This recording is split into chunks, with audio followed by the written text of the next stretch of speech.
Bismillahirrahmanirrahim. Assalamualaikum warahmatullahi wabarakatuh. Izinkan saya untuk memperkenalkan diri terlebih dahulu. Nama saya Laura Taniela Sasabil, NPM 1010010017879. Di sini saya dari Fakultas Kedokteran dari Prodi Pendidikan Dokter.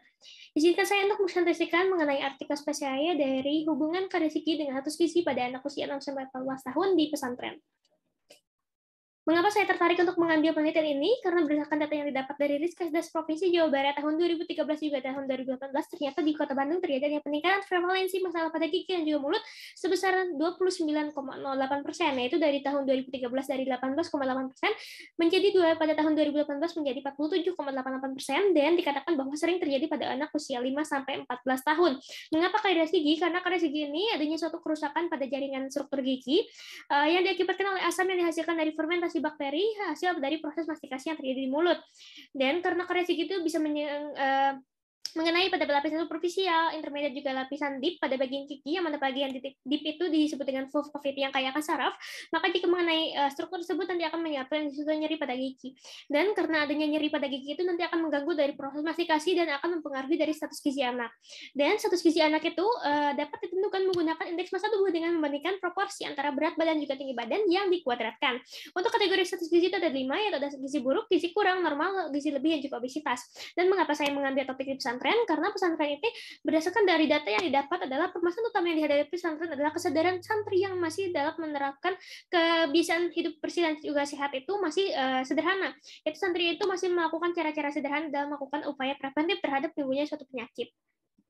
Untuk rumusan masalah yang dapat saya rumuskan ada 3. Yang pertama, bagaimana kejadian karies gigi, bagaimana gambaran status gizi, dan juga bagaimana hubungan antara karies gigi dan juga status gizi pada anak usia 6-14 tahun di pesantren. Untuk menjawab dari rumusan masalah, di sini ada tujuan penelitian, yaitu untuk mengetahui kejadian karies gigi, mengetahui gambaran status gizi, dan juga menganalisis hubungan status karies gigi dan juga status gizi pada anak usia 6-14 tahun di pesantren. Untuk metodologi penelitian, yang pertama dari rancangan penelitian itu menggunakan analitik observasional dengan metode pendekatan cross-sectional. Untuk sampel penelitian menggunakan consequential sampling, yaitu sebanyak 35 orang anak, dan untuk analisis hubungan menggunakan chi-square test. Untuk hasilnya adalah dari karakteristik subjek penelitian, dari jenis kelamin itu paling banyak adalah 27 orang anak perempuan. Lalu untuk usia itu paling banyak adalah usia 14 tahun, sedangkan untuk 6, 7, 8 tahun itu tidak ada. Lalu untuk berdasarkan hasil yang sudah didapat bahwa sebanyak 32 orang anak itu mengalami karies gigi. Dan sebagian besar anak itu dengan status gizi yang normal atau sebanyak 23 orang anak.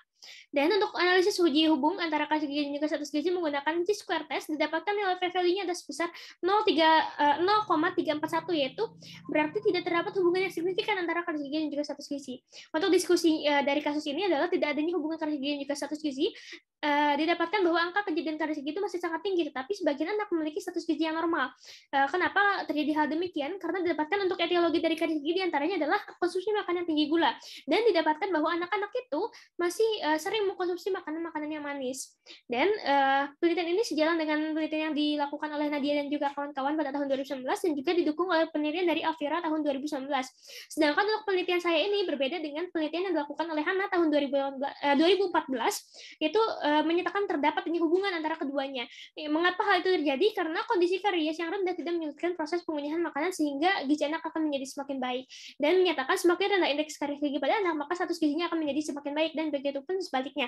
Dan penelitian yang dilakukan Hana pada tahun 2015 juga didukung oleh penelitian yang dilakukan oleh Sri tahun 2016 menyatakan terdapat hubungan antara keduanya, yaitu jika anak itu memiliki karies, nanti anak itu akan menjadi malas untuk mengunyah makanan, dan juga terjadi pada waktu lama, dan juga tanpa penanganan dapat mengakibatkan asupan makanan yang menjadi berkurang sehingga berpengaruh terhadap asupan gizi. Dan mengapa faktor status gizi anak ini masih baik? Karena status gizi anak itu dipengaruhi oleh beberapa faktor, bukan hanya karies saja, yaitu secara direct dan juga indirect. Dan mengapa hubungan antara karies gigi dan juga status gizi itu ternyata sangat kompleks, didukung oleh penelitian PINI tahun 2019, yaitu bukan hanya oleh konsumsi karbohidrat saja, namun juga dari faktor lain, misalnya dari genetik, kebersihan mulut, dan juga pola diet. Dan mengapa karies gigi itu tinggi pada anak, didukung oleh penelitian Retno pada tahun 2019, itu menyatakan bahwa terdapat hanya waktu menyikat gigi yang salah pada anak, itu anak itu lebih sering menyikat gigi pada waktu mandi pagi dan juga sore hari dibanding sebelum tidur dan juga setelah sarapan pagi. Dan mengapa pada penelitian ini anak itu tinggi karir gizi, tetapi untuk gizinya itu sebagian besar itu masih baik. Itu didukung oleh penelitian yang dilakukan oleh Pankari tahun 2018, menyatakan bahwa sebagian besar kelompok ekonomi menengah lebih mementingkan sesuatu yang bersifat konsumtif dibanding kesehatan gigi dan mulut.